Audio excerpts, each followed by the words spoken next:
Denver Broncos tight end Noah Fant has been on the receiving end of a lot of fan backlash, but we want to tell Broncos country it's not his fault. We tell you why, and we also take a look at the Broncos offense. Who's to blame for the 20-play drive that resulted in 0 points? We break it down, plus we answer some Broncos country mailbag questions on today's brand new episode, Locked on Broncos. You are Locked on Broncos, your daily Denver Broncos podcast, part of the Locked on Podcast Network. Your team every day. What's up, Broncos country? Welcome back into a brand new episode of Locked on Broncos, your daily Denver Broncos podcast here on the Locked on NFL Network. Your team every day from the South Stands to the end zone. I'm your host, as always, Cody Roark, joined alongside my co-host, Sayre Bedinger. Both of us, we cover the Broncos for the Locked on Network and 9 News. Make sure you follow and subscribe, free and available everywhere you get your podcast. Subscribe on YouTube. If you want to watch us, turn on notifications so you never miss out on all the action. And thank you so much for making Locked on Broncos your first listen of the day. Today's episode, Locked on Broncos, is brought to you by our good friends over there On Location. They're the official hospitality partner of the NFL, and it's the only place to score a once-in-a-lifetime Super Bowl ticket and experience package. Visit onlocationxp.com/SB56 for more information or search Super Bowl On Location today. But Sayre, my friend, it's great to see you. We got a lot to break down, and more importantly, I want to rant today. There's a multitude of things. Going back and watching the Kansas City Chiefs game, obviously the Broncos lost that 22-9. Frustrating, the streak continues for Kansas City. There's a lot I want to vent about. I know you do as well, and it all starts with the Broncos tight end position, Noah Fant, and I think the unfair backlash, the unfair criticism that Noah Fant is getting from Broncos country. We want to put things into perspective a little bit, but before we get into that, my friend, how you doing? Doing great, Cody. Doing great. I'm inadvertently repping the Miami Hurricanes today, and I hear it's a big day for Miami Hurricanes football fans, and I know that's crushing for you, as Oregon guy, but I mean, it's a tough day in Broncos country. We got to peel the focus away from the loss somehow. So we need to rant. We need to start talking about some things, misdirected anger, misdirected, just rage toward this team right now. And I think that you and I can help get everybody on the right rage train today. Absolutely. One look, that's the thing too. I understand, like, when the team that you root for, if you're a fan, the team that you root for, when they're losing games, it's easy to point your finger. It's easy to blame. It's easy to direct your outrage towards something. But a lot of Broncos fans are targeting their outrage towards Noah Fant. And I just want to tell you, you're wrong for that. And look, here, I respect your opinion, but here's the deal. I'm going to tell you why you're wrong. If you look at the way that Noah Fant has been utilized in the Broncos offense this year, the biggest difference that's impacted his game this season? It's quarterback. And specifically, when you look at the numbers, and thank goodness to our good friends over there, Pro Football Reference, for the amazing statistics on this. Noah Fant, I want to put things into perspective here for Broncos country. We're going to talk about a couple of key metrics here from a tight end standpoint, receiving and everything else right there. Yards before catch per reception. So this is the amount of yards that he has before he catches it per reception. In 2019, it was 5.8 yards. 2020, 4.8. 2021, 4.7. So that's something right there too, where really you could see a little bit of that drop off once Pat Shurmur came in as the Broncos offensive coordinator. The lack of going downfield to Noah Fant is very evident. But Sayre, that brings me to my next point of lack of downfield targets. We talk about ADOT, average depth of target. Look at this number, and I want to tell Broncos country, this is probably going to make you a little mad. So if you want to direct your anger at someone, direct it at the Broncos offensive scheme here. The ADOT for Noah Fant, 2019. 7.6 yards. That's pretty dang good. Travis Kelce's last season, I believe, was 8.1 or 8.2, if I'm not mistaken. So 7.6, pretty good here for the Broncos. Obviously, Noah Fant's rookie season there, 2020, 6.7. You want to know what it is in 2021? 4. If anything, that should tell you all you need to know. And look, I'd say that the difference, right, when we look back at his rookie season, we look back to now, what's the biggest difference, Sarah? Coordinator. I mean, there's coordinator there, Pat Shurmur. Quarterback, that's also another one. He had Drew Lock last year, which, his numbers, he was actually able to make more plays in space. So anything on here that you want to talk about? Because I just feel like Noah Fant has just been Broncos country's punching bag, and for all the wrong reasons this season. I think so too, Cody. And he's had some really unfair expectations since coming in. I don't know if people just had a really big problem with the fact that they drafted a tight end in the first round, which isn't a bad idea all the time. I mean, we've seen a lot of tight ends be huge difference makers in the NFL. And if he's the best player on the board, you got to go for it. But I think a lot of people will sit here and they'll see the title of this video, Cody, in our episode today, and the emphasis on Noah Fant and how we're misdirecting blame at him in Broncos country. And they'll say, what about all the penalties? And what about his ability in pass protection? And this is what I'm saying, Cody. If you're talking about Noah Fant's penalties and pass protection abilities, you're obviously enhancing our argument, because we're not talking about Darren Waller's penalties and pass blocking abilities. We're not talking about George Kittle's pass blocking abilities. Not even Travis Kelce. Not talking about Travis Kelce's pass blocking abilities or inability, whatever you want to say. What we're talking about with Noah Fant here is not just a misfit in an offense. We're talking about an offensive staff that is completely using him the wrong way. Every target seems to be leading him out of bounds or into contact. Like you mentioned last night when we were talking about this, Cody, a little bit, it seems like every throw is either just behind Noah on his hip, or it's on his body, which doesn't, it doesn't help in terms of wanting to get yards after the catch. And he had one that was good. Yeah, exactly. And we need to see more of that. We do. We just haven't seen enough of that throughout the course of this season. You and I have been talking about that. For anybody that thinks that we're just bringing this up as a way to distract from the fact that the Broncos lost to the Kansas City Chiefs, that's not true. Cody and I have been talking about this all season long. It's been a persistent issue, and it's time that Broncos country really kind of open up their eyes. Maybe you just have to, I don't know what the case may be, but it's not Noah Fant's fault that he hasn't been utilized properly in this offense. And in my opinion, since we are talking more about his penalties and pass blocking ability than anything else, I feel like that really just shows that, Cody, we're on the right track here, and the coaches are to blame for this right now. When he has 49 catches on 67 targets, and ladies and gentlemen, he only has 2 drops on the season. Okay, one of those I think came against Kansas City. Yeah, he had 1 clear drop. That was it. Outside of that, what more can you ask Noah Fant? I mean, Noah Fant is doing a lot, right? Where he's being asked to be a blocker primarily, more so than being a receiver. And you can tell that, like I mentioned, going back to his average depth of target, this is the depth on the field when he's targeted. When it goes from 7.6 your rookie season to this year, it's 4. What's the common denominator? Quarterback, offensive coordinator. The fact is, I think that if you put Noah Fant in Kansas City schemes there, I think that he has a lot of success. I think he eats things up. And it's just crazy to think that that's not the situation right now, because as an offensive coordinator, you'd have to think, I'm going to get this tight end who's a big first round, and he's got speed to him too for how big he is. He can break tackles. He can do that. Now, here's the deal. Everyone's going to say, well, he has zero broken tackles. You want to know why? Go back to that 2-point conversion that Teddy threw to him in that game last night on Sunday Night Football, and you see why. What happened? Guess what? The ball was thrown to him short of the end zone where he already had a guy in coverage. So by the time Noah Fant catches the ball, he's already hit in the back. You have to lead a guy like Noah Fant. So quarterback play, offense coordinator play, the scheme has let Noah Fant down this season. Broncos country shouldn't be mad at Noah Fant. They should be mad at Pat Shurmur. They should be mad at the scheme in general. They should have some anger. I wouldn't say necessarily anger, but they should have some blame going towards Teddy Bridgewater, because it's his job as the quarterback to get the ball to his playmakers. He hasn't done that. Now, Sayre, there was something interesting that you pointed out too when we were researching this. What is it about Noah Fant when we talk about 2019, 2020, his touchdown total and other key metrics that we've been following here so far this season? Definitely, Cody. You look back through these first 3 years of his career, and we've talked about this before. He's been a kind of a record-setting player in terms of Denver Broncos history, among their first couple of seasons as a tight end in the NFL. In his first season in the NFL, 3 touchdowns. In his second season in the NFL, 3 touchdowns. And how many touchdowns does he already have in 2021? He's already got 3 touchdowns this year, Cody. And obviously that's not a huge number. Obviously we'd love to see that doubled by this point, but he also hasn't scored since week 6 of this season. Just too long. Absolute. It is too long. It's an absolute atrocity. And we could say that about a number of guys in this Denver Broncos offense. And you and I plan on doing this kind of research for all the skill players to really emphasize that, hey, I mean, we kind of do need to put this blame on Teddy Bridgewater. And unfortunately so. I mean, that's just the pressure of playing QB in the NFL.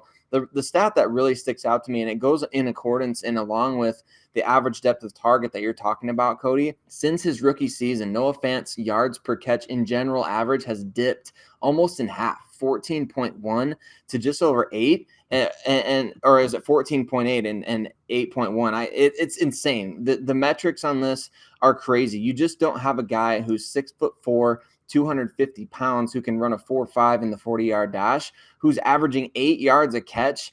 That's silly. I mean, it's ridiculous. And it just speaks to the fact of Teddy Bridgewater, what people joke about all the time, the fact that he throws the ball short of the sticks on just about every play. Noah Fant knows that all too well. A 2-point conversion, you throw short of the line of game, you throw it to Noah Fant, and he's got a defender right on his hip, and he didn't convert. He wasn't able to convert. And I do agree. Let's just empathize with the people who do want to bag on Noah Fant a little bit, Cody. I agree. Coming out of Iowa, breaking tackles wasn't necessarily his strong suit. Doing what George Kittle does, when he just throws people off of him, it's never really been Noah Fant's game. Going up and high pointing and mossing guys in the end zone, it's never really been Noah Fant's game. But that's not to say there's not a place for him in the NFL with his skill set. You have to get him the ball in space. You have to lead him, and you have to allow him to use that tremendous straight line speed so that he can make guys miss in the open field with his big, nobody wants to tackle 6'4", 250 coming at him at 4'5" in the open field. So it's just a shame, man. It's a shame to see the way that they've been underutilizing him this season.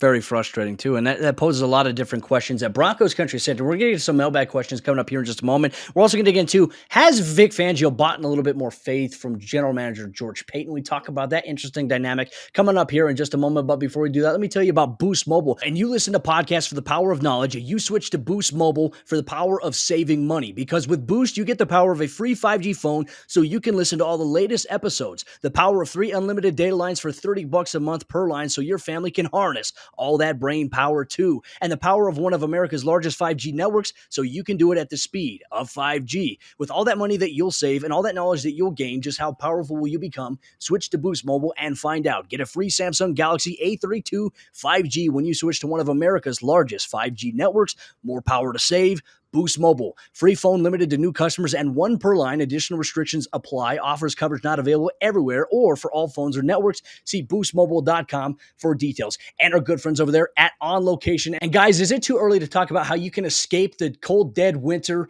of Denver this early on? Well, let me tell you about a way that you can attend Super Bowl 56. Super Bowl 56 is at SoFi Stadium in less than 100 days. And On Location, the official hospitality partner of the NFL, is the only place to score a once-in-a-lifetime Super Bowl ticket and experience package. You can select your exact seats and choose from elite experiences featuring an exclusive pre-game celebration with NFL legends, 5-star LA hotels, and food chefed up by the great Wolfgang Puck. Visit onlocation exp.com/SB56 for more information or search Super Bowl On Location. That's onlocationexp.com/SB56 or search for Super Bowl On Location. I have a Super Bowl feeling about this season, and let's get there with On Location. All right, Sayre, as we jump into the second half action on today's episode, Locked On Broncos, talking about whether or not Vic Fangio's bought in a little bit more faith from general manager George Paton. I think it's an interesting thing to bring up because I came away with that conclusion a little bit on yesterday's postgame report after the Broncos lost to the Chiefs, just how the defense has played when we talk about Patrick Mahomes, how they've played Justin Herbert. I think it's very interesting. The Broncos defense, they continue to climb and improve this season, but more importantly, and I know it was ironic, we talked about it, the Broncos have a formula defensively that can beat Patrick Mahomes, and they can also beat Justin Herbert, but for some reason, they still struggle a little bit against Derek Carr. That was one of the little oxymorons that we were talking about there. But in your opinion, you're George Paton, and we go back to what George had said just a little bit ago after the Von Miller trade. When I took this job, a lot of it was because of Vic Fangio.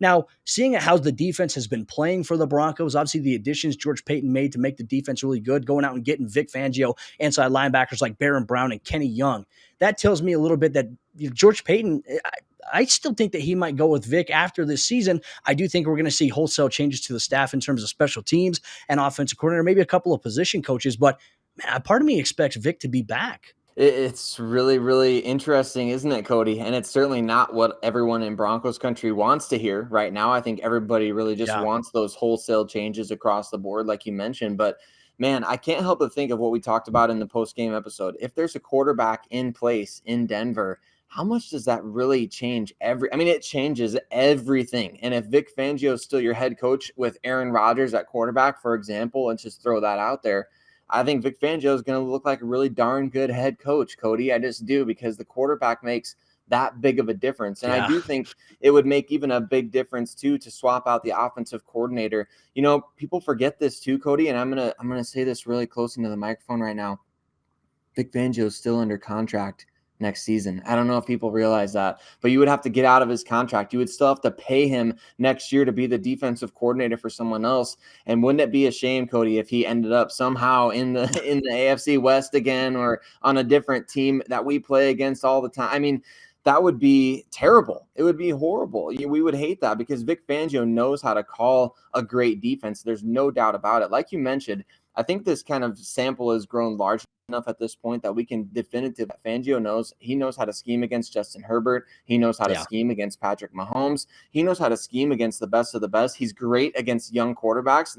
That is another thing that I think people overlook a lot of time. I mean, Vic Fangio is borderline undefeated against rookie quarterbacks in his tenure. So it's really an intriguing thing. And I think Fangio, while he's not maybe the best head coach, I think at the same time, he's one of the best defensive minds in the game. And he's proving that is a big difference maker. Even now, in an age of offensive centric football, that's proven to be a huge difference maker. Well, let's talk about this too. What would George Paton's bottom line be if Vic Fangio's back, right? Because here's the way that I look at it. We talked about the Broncos' remaining games. You have Detroit, you have Cincinnati, you have on the road at Vegas.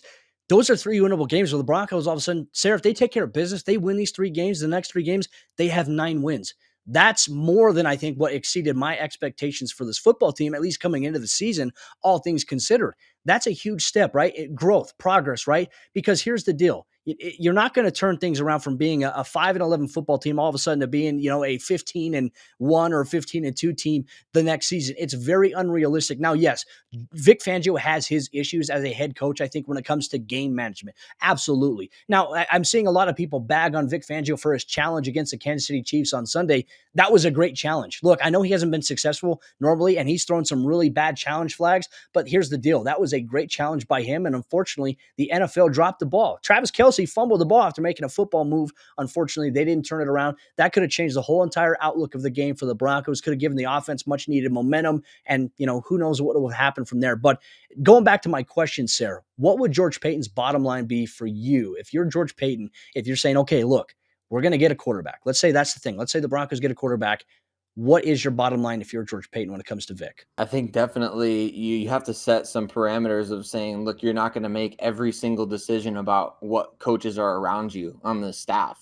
For if I'm George Paton, I'm making a call and saying, hey, just so you know, we're going to hire a new offensive coordinator and we're going to bring in a new quarterback. And then at that point, I think you can give a playoff mandate, right? I think this year, a playoff mandate, that's a tough ask of anybody, any coach in the NFL to say, hey, you make the playoffs or you're gone. But to say that with Teddy Bridgewater, who you bring in with a 6th-round pick and you restructure his deal so that he's only around for 1 season, I mean, those are tough circumstances. So I think for me, the bottom line, if I'm George Paton talking to Vic Fangio about this year going forward, I would say, if we get you a quarterback, now we do expect playoff contention. We do expect you to beat the Chiefs at least once this year. We do expect these big type of things, because right now, I mean, they're showing a lot of, not necessarily, I can't say it's like heart and fight, but they're just doing a really good job of scheming against these guys. And they've beaten Justin Herbert twice out of 3 matchups now. They should have beat him all 3 times were it not for a Jerry Jeudy drop in Los Angeles last season, one of the many. But man, it's been a tough road for Vic Fangio in terms of just him being a head coach. You start off with the Joe Flacco era, then you move forward into the pandemic year, and now you have Teddy Bridgewater, who's, he's showing those signs of life, like you mentioned. So my bottom line for Vic Fangio would definitely have to be different if you get a new quarterback in place. I think that's a very fair assessment. And Broncos country, let us know what you think about whether or not you'd like to see Vic Fangio back, just from the standpoint of how he operates the defense, and maybe even delegating, having George Paton say, hey, look, we're going to hire this person as the offense coordinator, special teams coordinator. We're going to make this person in charge of some of these decisions. You're the head coach, and you can call the defense because you've been very good at it. He's a damn good defensive-minded coach, and he's got the defense playing really well, despite some of the fact you have so many new pieces, young faces stepping up as well. So I do agree with that. Broncos country, sound off in the comment section on YouTube. Let us know on Twitter, at Cody Roark NFL, at Sayre Bedinger, at Lockdown Broncos. But coming up here in just a moment, we're going to answer a couple of mailbag questions related to Sunday's loss against the Chiefs, and also a little bit of a look ahead ahead for this Broncos football team. But before we do that, ladies and gentlemen, let me tell you about the other sponsor. Today's episode, Lockdown Broncos, our good friends over there at Beachbound. And in life, we're all bound for different things. With beachbound.com vacations, you could be bound for adventure, bound for passion, bound for discovery, or bound for togetherness, bound for immersion, bound for rejuvenation, or maybe you may be bound for encountering the unexpected. Personally, when I'm at a beach resort, I'm bound to end up at a poolside bar or maybe creating my own taco flight. And as long as I've got a good view and a good drink in my hand, I'll be as happy as can be. With beachbound.com, you can find the perfect beach vacation for you and your family. No matter what you're looking for, what are you bound for? Visit beachbound.com today. As we jump into the fourth quarter action, today's episode, Lockdown Broncos, just a reminder, Broncos country, thank you so much for making Lockdown Broncos your first listen of the day. When you get up in the morning, you're having breakfast, or you're working out, listen to Lockdown Broncos on your favorite podcasting provider. You can watch us on your television, your computer, or your smartphone as well on the YouTube channel, Lockdown Broncos. Make sure you hit that subscribe button, turn on notifications so you never miss out on any days worth of Denver Broncos news, content, and coverage. We appreciate you, Broncos country, through the wins, the losses, the good, and the bad. Sayre, Bedinger, myself will be here all year long, breaking down all things Denver Broncos related. But Sayre, let's jump into the final topic on today's episode, Locked on Broncos. A little bit of a mailbag question. We got a few really good ones here.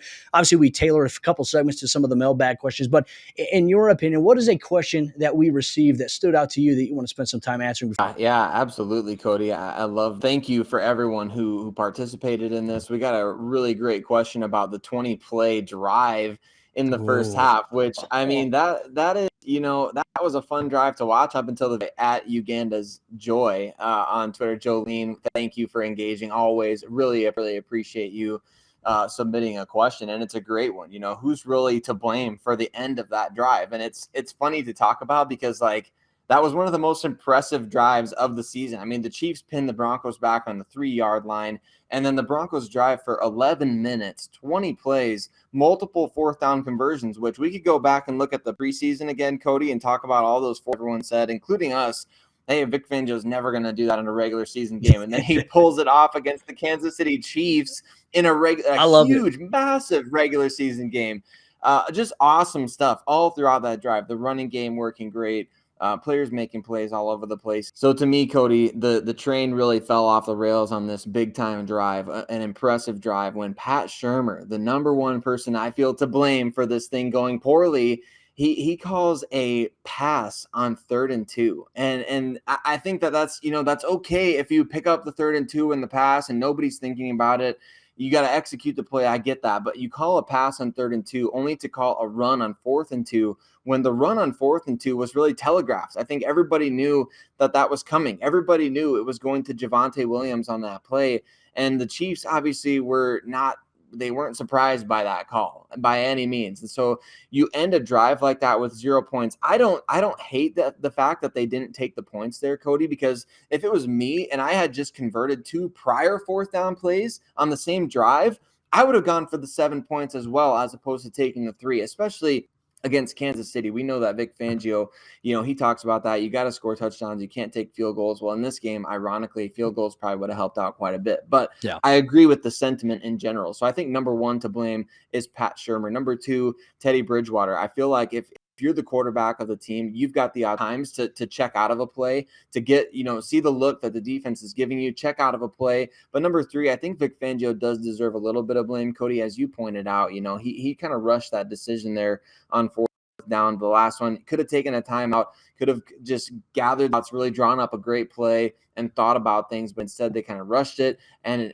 unfortunately, it was one of the most impressive drives of any team this season. I think they shared a stat that was the first 20-play drive since 2009 that ended in 0 points. So, hey, we're at least making NFL history here, Cody. Oh, man. I know that's the most painful part about a 20-play drive, coming away with nothing, taking 9 minutes, almost 10 minutes off the clock, and coming away with 0 points. That obviously hurts in retrospect there. I think that's a fantastic question by a listener. Obviously, Uganda's Joy on Twitter. I'm going to go with my good friend Drake Ricard. Call me Drizzy. He says, minus the self-inflicted mistakes, do you think that what the Broncos did last night against the Chiefs would be successful against other teams? Play great defense, run the dang ball. I mean, if the Broncos defense is playing the way that it is and the Broncos are running the ball well, Yeah, I think they have a good formula, but here's the deal. I think that if you're the Broncos, you can't afford to find yourself trailing, right? Even by 10 points, which that's exactly what was the case. They trailed by 10 points in that first half of that game, and they really couldn't come back from it because the offense couldn't go downfield and score touchdowns. And I think that was really the difference maker. Turnovers